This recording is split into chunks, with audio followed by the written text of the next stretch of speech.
Welcome back. Today on Uncommon Experts, we have relationship branding expert Mark Allen Grainger. And I'd like to ask him about his book, The Inspirational Communicator, How to Move People and Direct Outcomes with Leadership and Communication.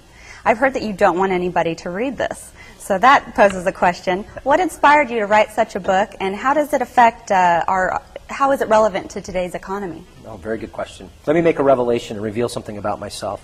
Ever since I was a young kid, probably 9 or 10, I've had kind of a connection, infatuation, if you will, with Sylvester Stallone and his character Rocky. And I think that movie really stems from the whole concept of inspiration.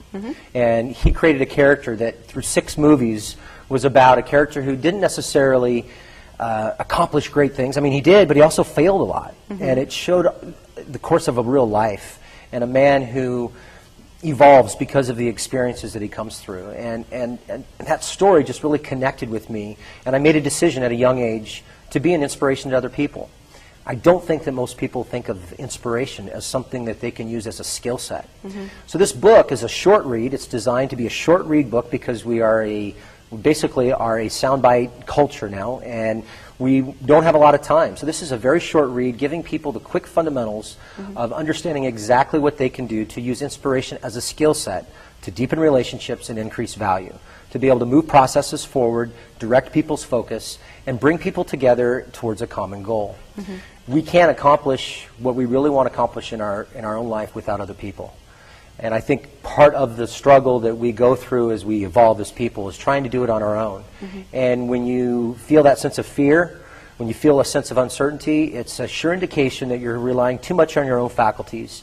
You're not tuning into that deeper sense of power within yourself, and you're not being able to connect with others and their deeper sense of power. So you must have a skill set that shows you how to impact other people's lives. You've got to depend on other people to help you get where you want to go. And the best way to do that is to help them where they want to go. And I think deep down that's what everybody wants. And I think that as life starts as an adult and you start heading down the path, that is truly people's first real intuitive nature. But they run out of that. They start getting into tricks and techniques and tools, and they lose that sense of just connecting like that whale did. And so I think it's very important for people to understand that. I don't want you to read this book. I want you to get out the highlighter. I want you to dog your pages, make notes, and use it as a resource that you're returning back to.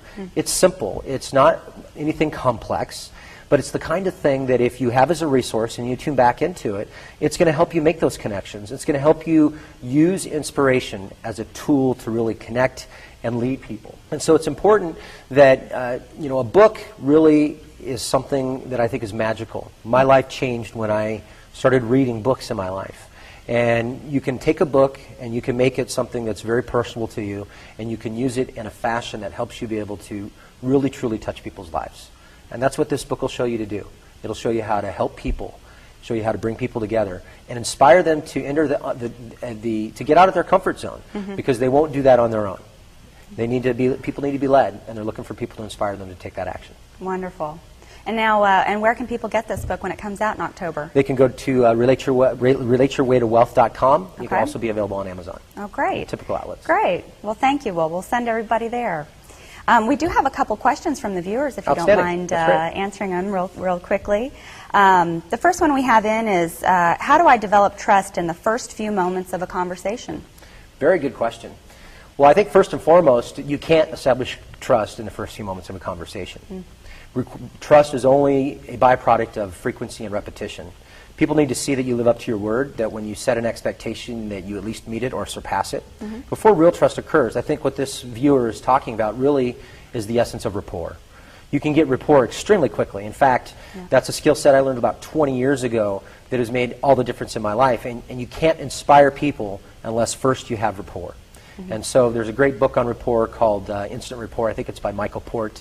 That's going to give you the intellectual knowledge, but find a rapport class. Go to it. It's a behavioral lesson, a behavioral understanding. And once you understand it and you use it and you test for rapport, it's a powerful, powerful tool.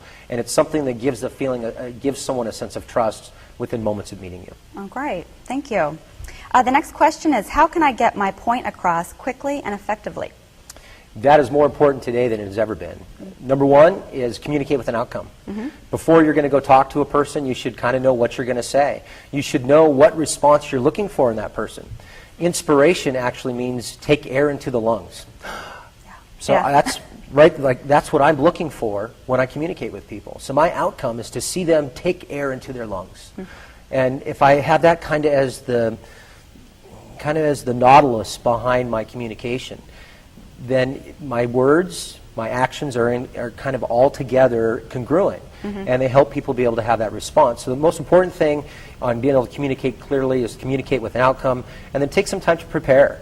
Make sure that you know what you're going to say, language it a little bit, rehearse it a little bit. Great communicators plan their communication. Great communicators rehearse their communication, and they focus on being able to be crisp, precise, and know what they're going to say in advance. Yeah, great. A lot of muddled conversations out there, so That's people exactly really right. appreciate something straightforward and honest. You need to be able to say what you're going to say in 30 seconds or less. Yeah, great. The next question we have is pretty interesting here. It says, how can I forge authentic professional relationships when my personal relationships are dysfunctional? Welcome to the world, right? Yeah. Well, I think, as a relationship expert, I'm always having people ask me about their personal relationships. And there is a difference between your personal and your professional relationships. There is an appropriate distance that people expect you to have in your professional relationships. That distance really helps you deal with the dysfunction. I believe that dysfunction is there. There are things about you that will rub me the wrong way, and there's things about me that will rub you the wrong way. And I believe that that's life's way of looking inward to see what's really, truly going on with us. Oh. So our personal relationships really are an indication as to the work we need to be doing with ourselves. And that work will help you on a professional level. But honestly, Amy, I really don't want to know what your farts smell like. Oh. And most people don't. Now, if I was your husband, it would be something different. But that is an example of, and I mean that literally and metaphorically, that's an example of taking a professional relationship too far. It's a boundaries issue. It's about understanding how to have that sense of intimacy without going too far and exposing too much of yourself. And it's a fine line, and people see it and respect it and respond to it when you understand what that line is. And you must have the ability also to voice when those boundaries are being crossed, and understand that you do need to work on your personal life to be able to improve your professional life.